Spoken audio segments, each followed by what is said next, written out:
কি অবস্থা ছোট্ট বন্ধুরা? সামনে যেহেতু পরীক্ষা, তোমাদের অবশ্যই টেনশনে আছো। টেনশনের কিছু নাই, কারণ টেনশন দূর করার জন্য তো পারেশ ভাইয়া বিকন এডুকেয়ার নিয়ে তোমাদের কাছে আসি। তো বিকন এডুকেয়ার থেকে তোমাদের জানাই সকলকে আগে স্বাগত। যেহেতু 21শে এপ্রিল পরীক্ষা, আর পরীক্ষার রুটিন সবার হাতেই আছে, তাই না?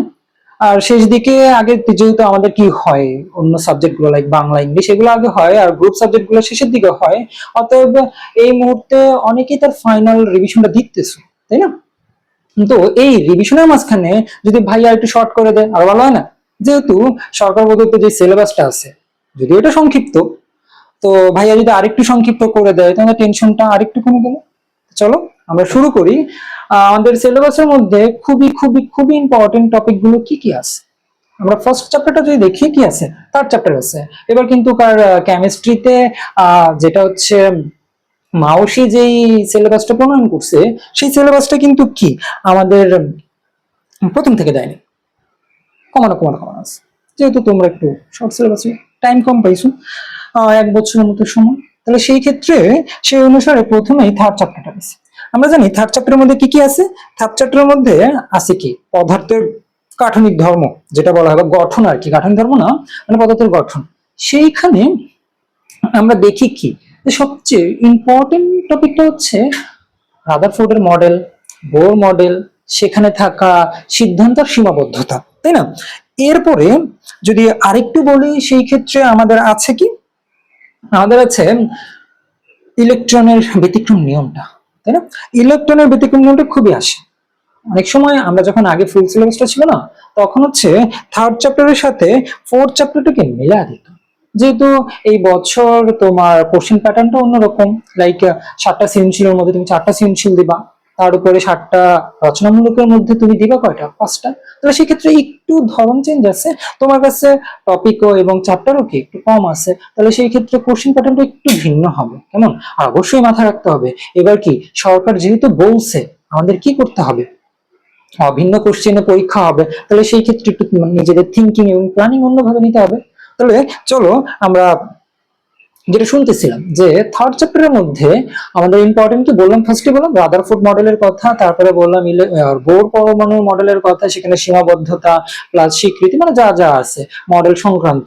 তারপরে আছে আমাদের কি ইলেকট্রনের ব্যতিক্রম নিয়ম, তারপরে সেইখানে আরেকটু আছে ম্যাথ আছে ছোট করে লাস্টের দিকে, কি হচ্ছে আইসোটোপ নিয়ে, তারপরে আছে হচ্ছে আমার শতকরা সংযুক্তি নিয়ে, কেমন?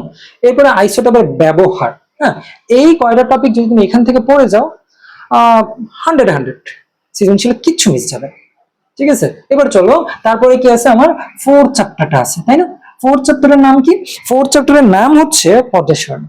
Most important topic. কেমিস্ট্রি শিখতে হলে পর্যায় সারণী অবশ্যই তোমাকে কি করতে হবে, শিখতে হবে। কারণ পর্যায় সারণী ছাড়া কেউ যদি মনে করে যে আমি কেমিস্ট্রি পড়বো, বা ইন্টার শেষ করে ম্যাট্রিক শেষ করে ইন্টার শেষ করে সে যদি চায় কেমিস্ট্রির কোনো সাবজেক্ট নিয়ে পড়বে, অবশ্যই তাকে কি করতে হবে, আমার পর্যায় সারণীটা মাথায় রাখতে হবে। অ্যাটলিস্ট তুমি 30 পর্যন্ত তো মাথায় রাখা দরকার। সেই পর্যায় সারণী থেকে আমাদের টপিক গুলা কেমন আসে, পর্যায় সারণী থেকে টপিক গুলা আসে এমন যে একটা হয়তো XYZ বা পারমাণবিক সংখ্যা দেওয়া থাকে, তবে জিজ্ঞেস করে যে ইলেকট্রন বিন্যাস করো, বা অমুক নাম্বারের যৌগটা কোথায় আছে, ডানে আছে বামে আছে, আকার বৃদ্ধি পাবে, এই যে ব্যাপারগুলো পর্যায় সারণীর মাঝখানের দিকে, যে পর্যায় সারণীর পর্যায়িত ধর্মগুলো। তার মানে কি আমাকে ধর্মের টপিক গুলা ভালো করে দেখে যেতে হবে, তাই বলে কিন্তু ধর্ম না, পর্যায়বৃত্ত ধর্ম। কেমন? তুমি যদি আবার সূরা মুখস্থ করা যায় তাহলে হবে না, কিন্তু তোমার মুখস্থ করতে হবে কি পর্যায় সারণী মুখস্থ করতে হবে। ধর্মের জন্য সূরা হাদিস মুখস্থ করলে হবে না, কেমিস্ট্রির হাদিস হচ্ছে কি পর্যায় সারণী। কেমন? তাই এই পর্যায় সারণীর মধ্যে আমরা দেখি কি কি টাইপস এর কোশ্চেন গুলো আসে, বললাম যে ধর্মভিত্তিক কোশ্চেন গুলো। তারপরে আসে হচ্ছে যৌগের অবস্থানগুলো, মানে যৌগ না সরি মৌলের অবস্থানগুলো। হ্যাঁ, যৌগ তো আর চাইবে না তোমাকে, মৌলের অবস্থানগুলো চাইবে। এরপরে হচ্ছে ইলেকট্রন বিন্যাস গুলো চাইবে। হ্যাঁ, এর পারমাণবিক ব্যাসার্ধ কমবে না বাড়বে, এই টপিক গুলো চাইবে। কেমন? হ্যাঁ, এইখান থেকে আহামরি আর তেমন কোশ্চেন আসে না। এরপরে চলে যায় আমরা কি আছে, আমাদের ফিফথ চ্যাপ্টার আছে। হ্যাঁ, এই ফিফথ চ্যাপ্টারের মধ্যে আবার সম্পূর্ণটা নেই, আংশিক। মাইন্ডেড, তুমি যদি পুরো চ্যাপ্টার পড়ে ফেলো এতে লস হবে না, বাট তোমার শুধু শুধু সময় নষ্ট হবে, দরকার নেই। কেমন? তোমরা কি করবা, ওটার অর্ধেক চ্যাপ্টারটুকু পড়বা। সেইখানে আমরা নর্মালি জানি যে শুরু থেকে একদম কি পর্যন্ত, বন্ধন পর্যন্ত আছে। তাহলে এই টপিক থেকে সবচেয়ে ইম্পর্টেন্ট টপিক হচ্ছে সমযোজী এবং আয়নিক বন্ধন। ঠিক আছে, আমরা জানি সমযোজী কি জিনিস, আয়নিক কি জিনিস। সেই ক্ষেত্রে আমরা দেখি কি আণবিক বন্ধনের ক্ষেত্রে জানি কি ইলেকট্রন শেয়ার, ইলেকট্রন কি করে আদান প্রদান করে, আয়নীকরণ হয়, আর শেয়ার কৃত মাধ্যমে সংযোজী বন্ধন হয়। তো বন্ধন তো চাই। লাইক তুমি পর্যায় সারণী থেকে শিখে আসছো কে কোন মৌল, কে ধাতু, কে অধাতু, হ্যাঁ, কে ইলেকট্রন বেশি দান করে, কে ইলেকট্রন কম দান করে। তাহলে ওই টপিক গুলোই আবার এখানে ঘুরে ফিরে এসে বন্ধনে কাজে লাগে। আণবিক বন্ধন কারায়, এই যৌগটা আণবিক বন্ধন তৈরি করবে কিনা, সমযোজী বন্ধন তৈরি করবে কিনা, এই ব্যাপারে টপিক গুলো আসে। তাহলে আমাকে কি করতে হবে, বন্ধনগুলো খুব ভালোভাবে শিখে যেতে হবে। হ্যাঁ, আর শিখে যেতে হবে কারা বিদ্যুৎ পরিবহন করবে। মোস্ট মোস্ট ইম্পর্টেন্ট, বিদ্যুৎ পরিবহন করা, ক্যালাস গঠন করবে কিনা। হ্যাঁ, আমরা তোমাকে যদি এখন জিজ্ঞেস করি NaCl, জানি তো NaCl কি, সবার বাসায় আছে। রান্না করতে গেলে যদি একটু কম বেশি হয়েছে খাবারের 12:30, তাহলে তুমিও যদি না জানো যে NaCl কখন বিদ্যুৎ পরিবহন করবে, তাহলে তোমারও কি এক্সামে 12:30 বাজবে। কেমন? তাহলে আমরা জানি ও কি একটি আয়নিক যৌগ, কারণ সোডিয়াম আর ক্লোরিন কি করে, ইলেকট্রন আদান প্রদান করে। তো সেই ক্ষেত্রে ওরা কি আয়নিক যৌগ, আর আয়নিক যৌগ কি করে, বিদ্যুৎ পরিবহন করে। সমযোজী যৌগ কি করে না, বিদ্যুৎ পরিবহন করে না। তেমনি আয়নিক যৌগ ক্যালাস তৈরি করে। তাই আমরা সোডিয়াম ক্লোরাইড বা খাবার লবণকে কি পাই, ক্রিস্টাল আকারে পাই। চিনিকেও তুমি কি পাও, ক্রিস্টাল আকারে পাও। অত দরকার নাই, জাস্ট কি করবা, বিগত সালের কোশ্চেন গুলাকে তুমি একটু অ্যানালাইসিস করবা, আর দেখবা কি, দেখবে যে এই যে ভাইয়া বলতেছে যে টাইপস গুলো, এই টাইপস গুলোই দেখবা যে লেখা আছে। কেমন? তাহলে এখান থেকে গেল এই টপিক গুলো। এরপরে আসো পরবর্তী চ্যাপ্টারের জন্য। পরবর্তী চ্যাপ্টারের জন্য 4th চ্যাপ্টারের পরে দেখছি কি আমরা যে সিলেবাস অনুসারে 6 চ্যাপ্টার আছে, তাই না?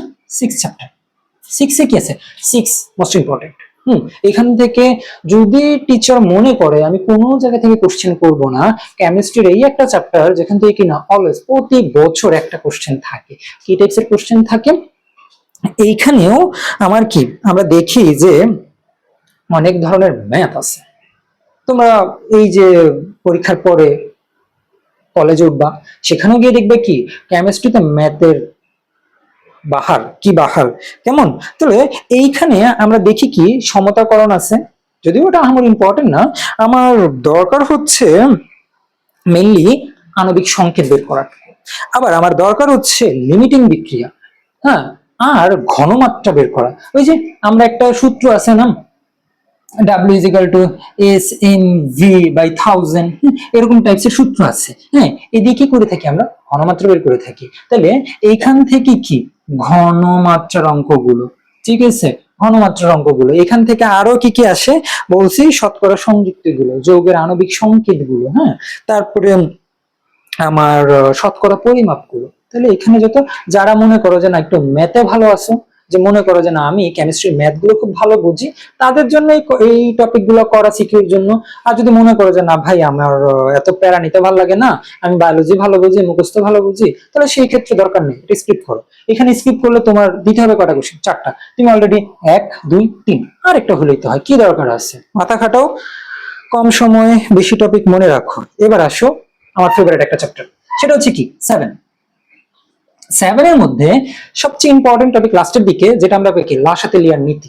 ঠিক আছে, এই নীতি আসে নাই এমন কোনো বার নাই, সেটা ফুল সিলেবাস হোক, সেটা সংক্ষিপ্ত সিলেবাস হোক, যেই কোনো সিলেবাসে যত বছর ধরে এসএসসি পরীক্ষা হচ্ছে বাংলাদেশে, একবার না একবার থাকে। একটা টপিকে না টপিকে, সেটা যদি সমন্বিত অধ্যায়ও হয় তাও থাকে, সেপারেট কোশ্চেন হয় তাও থাকে। লা শাতেলিয়ার নীতি একদমই সিম্পলি জিনিস, যে প্রভাবক গুলা কখন বিক্রিয়া সাম্যাবস্থায় থাকবে সেই ব্যাপারগুলো সেখান থেকে দেখা যায় কি আমরা, যে বিক্রিয়ায় তাপমাত্রার প্রভাবক না বিক্রিয়ায় কার প্রভাবক, চাপের প্রভাবক, টেম্পারেচার প্রভাবক না প্রেসারের প্রভাবক নাকি ঘনমাত্রার প্রভাবক। এই যে ব্যাপারটুকু তুমি বইটা খুললেই দেখো উদাহরণে অ্যামোনিয়ার একটা সংকেত দিয়ে কি করা আছে, তাপমাত্রার প্রভাবক আছে। আবার এর আগে একটু আছে বন্ধন শক্তির কথা, ঠিক আছে, যে রাসায়নিক বিক্রিয়ায় তাপ, ইলেকট্রন স্থানান্তর, এই যে ব্যাপারগুলো, এইগুলা কি হয় আমার আসে, গতিপথটা আসে না। তবে আমার কি করতে হবে, বইটা যেমন তেমন একটু করে কি করতে হবে, বিগত সালের যে কোশ্চেন গুলো আছে অ্যাট লিস্ট থেকে 5 বছর, বিগত 5 বছরের যে কোশ্চেন গুলো আছে তুমি কি করবা, এই শেষ মুহূর্তে এখন কি আমি একদম গাদা গাদা পড়বো? তা না, ভাইয়া যে টপিক গুলো বলবো সেই টপিক গুলো ধরে ধরে সৃজনশীল গুলো থেকে একবার করে রিভিশন দিয়ে রাখবো, ঠিক আছে? যেন এক্সামের আগে তোমার কি এত প্যারা খাইতে না হয়। কেমন? আমরা তো কত কিছুই খাই, আম্মুর হাতে মায়ের যেমন খাই, টিচারদের হাতে প্যারা খাই খালি, তাই না? তাহলে এবার আসো তার পরবর্তী চ্যাপ্টার, লাস্ট চ্যাপ্টার এই অধ্যায়, এটা আংশিক। যদিও এটা আমার বেশি ভালো লাগে না, 11th অধ্যায়, ঠিক আছে? 11 অধ্যায় যেটা আমরা নর্মালি বলে থাকি জৈব যৌগের চ্যাপ্টার, কেমন? আহ অন্যান্য সময় বলতাম দশম অধ্যায় পড়ো, যেহেতু দশম অধ্যায় তোমার এবার নাই, তাহলে সেই ক্ষেত্রে অবশ্যই অধ্যায় থেকে একটা কোশ্চেন থাকবে, কারণ ইন্টারে ওই অধ্যায়টা খুব ভালো থাকে, অনেক ভয় পড়েই না। তো এই মেট্রিকে এসেও না অনেকে পড়তে চায় না, কারণ এখানে অনেক বিক্রিয়া থাকে। যদিও এবার একটু প্লাস পয়েন্ট আছে তোমাদের জন্য, যারা এবার 26 ব্যাচ আছো। 27-এর কপালে কি আছে জানি না, শুনতেছি ডিসেম্বরের মধ্যে নাকি পরীক্ষা। তো 26-এর জন্য তো আল্লাহ অনেক ভালোই দিছে, তোমার টাইম যেমন বেশি পাইছো, আমার সিলেবাসও কি শর্ট, তার মধ্যে আবার তার ভেতরেও শর্ট আছে। যেমন 11 কি আংশিক, কোন পর্যন্ত? একদম হচ্ছে ওই যে যৌগ যৌগের পার্থক্য পর্যন্ত, তার মানে কি অ্যালকোহল, অ্যালডিহাইড, কিটোন যেগুলো আছে এর মধ্যে জাস্ট খালি কি প্রস্তুতি গুলা দেখে যাবা। কি দেখে যাবা? প্রস্তুতি। কেমন? প্রস্তুতি দেখে যাবা। প্রস্তুতি দেখে গেলে সেখান থেকে কি হবে, যেমন আমরা মাঝখানে দেখবা টপিক গুলোর মাঝখানে কিভাবে ইথানল থেকে অ্যালকোহল তৈরি করা হয়, তারপরে আমরা দেখছি না এখানের মধ্যে যে লাইলন কিভাবে বানানো আছে, ইউপিভিসি কিভাবে করা আছে। ওই ইউপিভিসি তো ছোট টপিক, ওগুলো দরকার নাই। তুমি যদি দেখো যে অ্যালকোহল, অ্যালডিহাইড, কিটোন, এগুলো প্রস্তুতিগুলো দেখে যাবা। এগুলো আগ পর্যন্ত যাদের মাথায় একটু বিক্রিয়া ভালো থাকে তারা চাইলে এই টপিক গুলা দেখতে পারো, নাহলে শুধু এমসিকিউর জন্য পড়ে যাও। কেমন? আর মাথায় রাখবা 7টা কিন্তু রচনামূলক, মানে সংক্ষিপ্ত 2 মার্কস যে কোশ্চেন থাকে আমাদের 5টা দিতে হবে। অবশ্যই হোল চ্যাপ্টার থেকে সবগুলা থেকে তোমার কি থাকবে? সংক্ষিপ্ত থাকবে। তাহলে যখন হলে যায় দেখবা ভাইয়া তো বলছে যে সংক্ষিপ্ত থাকবে, অবশ্যই আবার শুধু খেলে টপিক করতে যাও না, সংক্ষিপ্ত গুলা দেখে যাও, নাহলে আবার হুট করে দেখবা তো তখন আবার লিখতে পারবে না। 2 মার্কসের জন্য অ্যাটলিস্ট আমাকে হাফ পেজ লিখতে হবে, তাই না? তাহলে হাফ পেজ লিখতে হবে, ভালো করে পড়ে যেতে হবে, প্রত্যেকটা চ্যাপ্টার থেকে পড়ে যাবা, কারণ এখানে তো সিকিউ পড়া করে দরকার নেই। আর সিকিউর জন্য আমরা কি বলছি? 3rd 4th 5th, আর চাইলে এখান থেকে 7টা দেখে যেতে পারো, অনেকগুলো ইজি আছে। 4টা চ্যাপ্টারের জন্য 4টা সিকিউ, আর না, আর হোল চ্যাপ্টারের জন্য এমসিকিউ তো 25টা। এটার জন্য তো তোমাকে কি করতে হবে? বেশি বেশি করে এমসিকিউ প্র্যাকটিস করতে হবে, বেশি বেশি করে কি করতে হবে? আপডেটে থাকতে হবে, যে নতুন এমসিকিউ, ক্যাডেট স্কুলের এমসিকিউ গুলা কেমন হয় সেগুলো তুমি দেখে রাখবা, তাই না? আর পরবর্তী যদি কোনো অধ্যায় ভিত্তিক হোক, কোনো টপিক সংক্রান্ত হোক, বুঝতে পারতেছো না, সেই ক্ষেত্রে কোথায় তোমাদের এই যে প্রিয় বিকন এডিকর তো আসি, তাই না? তাকে একটা মেসেজ করো যে ভাই এই টপিকটা বুঝতেছি না, যদি থাকে একটা হ্যান্ড নোট দেন, অবশ্যই ভাইদের কাছে হ্যান্ড নোট আছে, ওইখানে কি আরো সুন্দর করে বলা আছে, তোমাকে ভাইয়া সেন্ড করে দিবে, সমস্যা নাই। আর তুমি কি একাই দেখবা বলো? তুমি একাই সুন্দর সুন্দর যদি নিয়ে যাও, যখন বন্ধু শুনবে তুই কই থেকে পাইছিস, তুমি তো বলবা পারেস ভাই ওই যে বিকন এডুকারে এইসব সাজেশন গুলা দিছে, তখন তোমার বন্ধু কি বলবে? দেড় তুই দিলি না আমারে, তখন কি বন্ধু তোমার বকা দিবে না? তাহলে তুমি কি করো? তুমি তোমার শেয়ার দেওয়ার টাইম লাইনে রাখো, তুমি আমার ইউটিউব চ্যানেলটাকেও কি করো? সাবস্ক্রাইব করে তোমার বন্ধুকে বলো সাবস্ক্রাইব করতে, যেন নতুন নতুন আপডেট ভিডিও গুলা পায়, ঠিক আছে? আমরা সাবস্ক্রাইব তো করেই রাখবা, শেয়ার তো দিয়ে রাখবা। আমরা কি করব? এই যে কোন টপিকটা তোমার আপাতত দ্রুত দরকার তুমি কমেন্টসে জানাও, আমরা সেই টপিকের উপর বিস্তারিত লাগলে আবার তোমার জন্য ক্লাস করে দেবো। যদি এখন সময় শর্ট, তোমার হাতেও সময় খুব কম, কারণ আর 2 সপ্তাহ পরে পরীক্ষা, তুমি কি করতে পারবে না। আর এখন পুরো হোল চ্যাপ্টারে পড়তে পারবে না, তাই না? তাই শর্ট দরকার। তাহলে ভাইয়া তো শর্ট করেই দিছি তোমাকে, তাই না? বাকিটা আল্লাহ ভরসা, আল্লাহর নাম নিয়ে পরীক্ষা দিও। সবাইকে পরীক্ষার জন্য শুভকামনা রইলো, সবার জন্য দোয়া রইলো। কেমন? আল্লাহ হাফেজ।